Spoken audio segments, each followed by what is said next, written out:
Hey guys, welcome back to Cooking with the Frisbees. I'm so excited to share this with you. Guess what our seedlings are doing? They're so big now. Look at them. These are my sweet peas. I used chopsticks to give them something to crawl on because they were crawling on the green light. But they are just about ready. These are all the tomatoes, and they are definitely ready to get their own little pots. So I'll have to take them out and divide up all the little tiny ones. These guys, here's my eggplant and all my different peppers. You'll notice there's a little bit of purple on them. I found out that that's a lack of phosphate. So I gave them some fertilizer in their water and they have improved. I know it looks disgusting, but that's all their fertilizer in there. Some of them didn't come up. That's okay. But check it out. Squash and watermelon. Growing like crazy. They're so happy.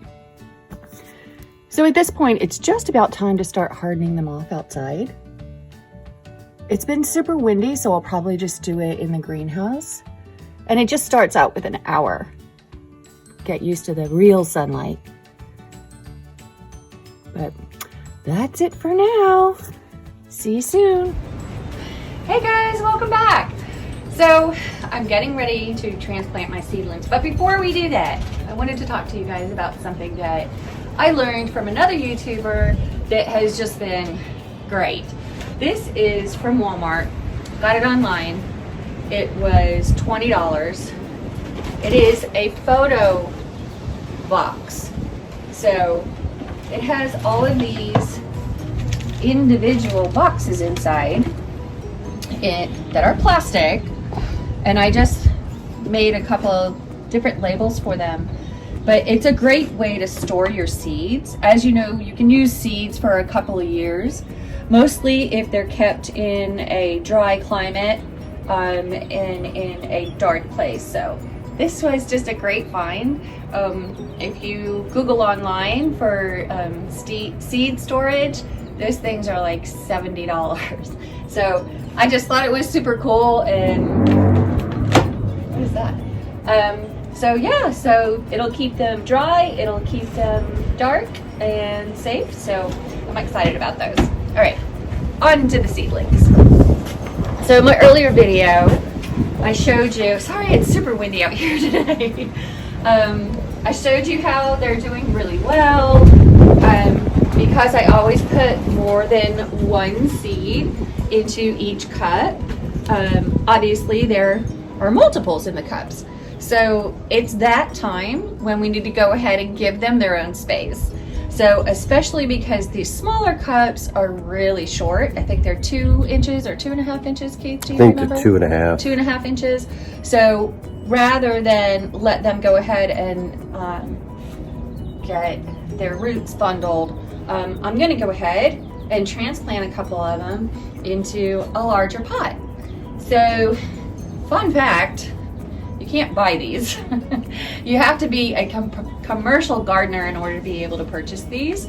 I did not know that, but either because I'm a pack rat or because I was lazy and didn't want to walk all the way from the greenhouse back up here, I kept them. So I'm going to use these. And so that's a great point. When you go to your local nursery and you buy those larger ones, do not destroy them. Keep them, because you will not be able to find them online.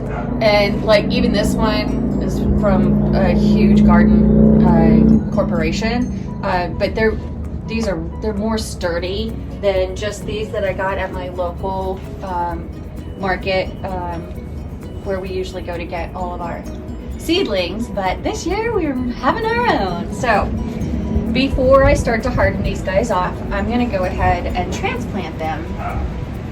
Note, I will keep at least one of them in the smaller cups because I have such a limited amount of these larger. So one of two things will happen. These guys will get root bound and they'll start to get really leggy and not real healthy, Or I'll have these over here, which are gonna be super healthy and super happy, and we'll just have to use these. So, it's my first time doing this, so bear with me. Okay. Wow. I said it's super windy out here and my hair is a mess. Okay, so I'm gonna go ahead and take the first set of little guys out, and I'll show you what they look like. So you can already see the large root system that these guys have. So we definitely need to split these guys up because they're both struggling for the same nutrition out of that little mound of dirt. Like I said, I'm going to keep one of these in here. So I'm just going to very gently separate these guys.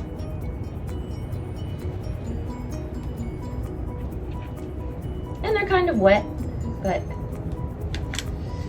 the great thing about tomatoes is they're super forgiving because they grow their roots all the way up their stem.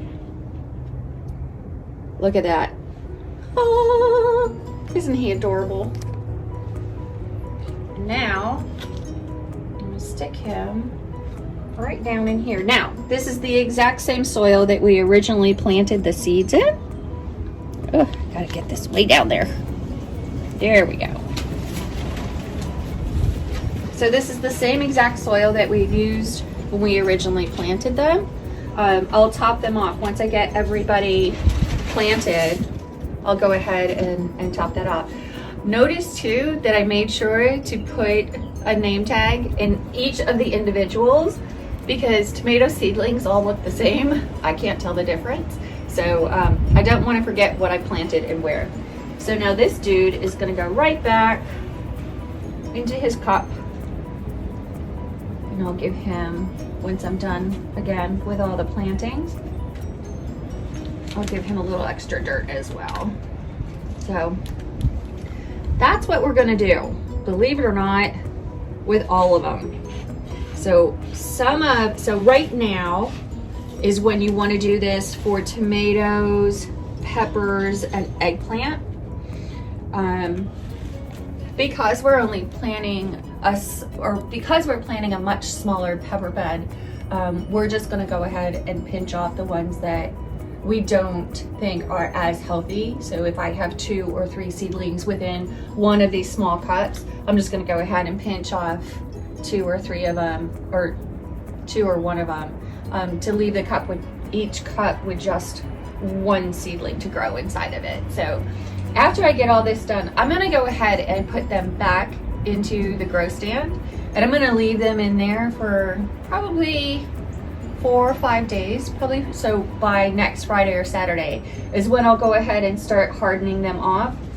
Depending on the weather, it will be either outside for 1 hour a day or in the greenhouse. Either way, they'll start understanding what it is to have natural light and how to deal with the outdoor elements. So they should get stronger and healthier. And then after that, about May 1st, depending on the weather, we'll have to keep watching.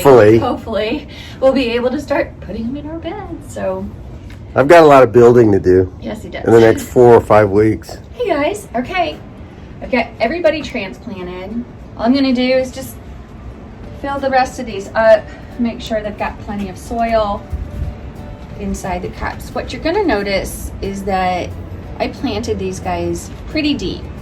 And the reason that I did that was because when I said earlier, and I don't think I really explained it, they can generate roots from anywhere on their stem. So even as I broke them apart, if I pulled one apart and it didn't come with very many roots, it's not going to matter because it doesn't matter anywhere on this stem. You can take a tomato plant, have no roots to it at all, stick it in the ground, and it'll generate its own roots. So that's why I'm going to go ahead and plant these guys kind of deep. It's going to give them a little more stabilization because remember, we're going to harden them off, and I probably didn't explain that very well either. So when we're hardening off, all we're doing is getting our little plants that have been grown indoors with a grow light, accustomed to real sunshine. Oops, he's falling over. getting them used to real sunshine, hopefully not gale force winds, but true outdoor elements. So that's what we'll be doing after I get these guys. I'm going to get them back underneath. Actually, why don't you come with me? Let me show you how we put them back where we need them.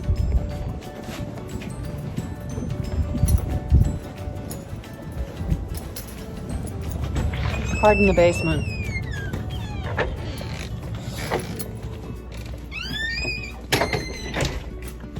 So here we are. I'm just gonna stick these guys back in their tray. They still got the grow light available to them. So they should become happy, healthy seedlings in larger pots. And as you see, we have the same thing to do with the rest of the tomatoes. And we'll just have to make a decision. Obviously I started with Heirloom Tomatoes. They're new tomatoes for us this year, and I'm very excited about the variety. And they're supposed to be very hardy and grow really well, especially for us in Zone 7B. So I'm excited about those. So I started with those, transplanting those. We know we love our cherry tomatoes as well, and they do super well here too. So those will probably be the next ones that I transplant. But as I said before, these cups are really hard to come by. I don't know if you noticed in the earlier video, I have even little old ceramic pots that I used to grow herbs and stuff in indoors. I'm going to use those. I'm basically going to use anything I can get my hands on to go ahead and... Maybe solo cups if we need to. Yeah. A well-drained solo cup, so I'll need to make sure that I punch some holes in the bottom of it. I have started seedlings in solo cups before. This is just nicer to have all this new equipment, so it's easier. But yeah, if I need to, I'll use a solo cup. And that light is not broken the way it's slanted like that. Can you explain? Yeah, so if you'll notice over here, these guys aren't doing as well, right? So this is cilantro, spinach, and asparagus, and it just is not doing very well. These guys, on the other hand, are blossoming. So basically what we needed to do is take a portion of the light up so that it wouldn't burn these guys that are further down. These guys are still struggling. So what may end up happening is I move these guys. There's room in all of my trays. So maybe I move the larger guys down further or wherever the light is a little higher. This one's gonna have to be moved pretty soon. These guys are getting super close. So yeah, and I'll possibly move, like my peppers are nowhere near ready to have to move that light. So maybe we just move stuff around. Now that everything is already sprouted, it'll definitely be easier. What are you doing, Bentley? You gonna help Mama? Yeah, well, at least you didn't park. Yet. So that's it. And we've started explaining to them, we lift that plastic up sometimes during the day. So I found it was getting really warm in here, like 89. Yeah, 80, I think it was 88 degrees. And we were getting tons of condensation. So we just decided, go ahead, give them, right? So they're gonna get hardened off at some point in time. So now that they're a little bit more mature, we went ahead and started lifting that up and letting the temperature come down a little bit. It does not need to be 88 degrees. Nope. It needs to be somewhere between 70 minimally. Yeah. 88 degrees isn't going to kill them, but that to transition them to the outdoors would be drastic, right? So we're going to do it a little slower than that, than 88 back to 70. So that's why we went ahead and picked this up. I don't know if we've explained this yet before, but this is a temperature reader and moisture reader. So it connects to a box upstairs. So at any time I can walk into the kitchen and see what's going on down here. Back that up into the light so I can read that. Is that readable from there? There. So you can see it's 62 degrees right now with this plastic open and 42% humidity. Yeah, so it's not a completely accurate reading because it doesn't have warm soil in it, but it's a good indicator of what's going on down here. So that's it. for today. See you soon. Thanks. So thanks for watching, guys. Hope this has been good information for you. See you next time.